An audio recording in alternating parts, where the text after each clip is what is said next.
قیدی آزاد کا تا چرته ولید پاکستان اوی کاله وشو یو قیدی آزاد کا پروژه کې پاکستان کا مطلب کی او لا اله الا الله اوی کاله کې یو قیدی چرته آزاد کو عرب ملک مملک دا کار کو کیته هغه هم نه کوي ساسره اهل دی عیال دی بچی دی روزه رااله د برکت میشته کله فروټ او کله غوښه دا خو راوړل کنه په بوزه کې خو دې په جنبا دي لړمان ناس دي بوزه کې خو نه راوړي اوس خدای نه ویری کې دې روزه کې خو لا راوړل کنه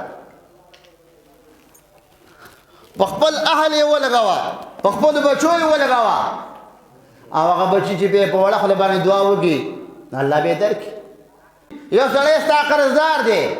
د روزګار والا یا اسی قرض دی روزي کې ټیم پوره شو او ته وایي چې به روزه د مال قرض مه راکوه د روزي په سبا یې راکړه او یا که وس دې کېږي 10 زره دي او ته وایي چې 8 زره راکړه دا 2 زره مې د روزي د برکته ته پرېښودي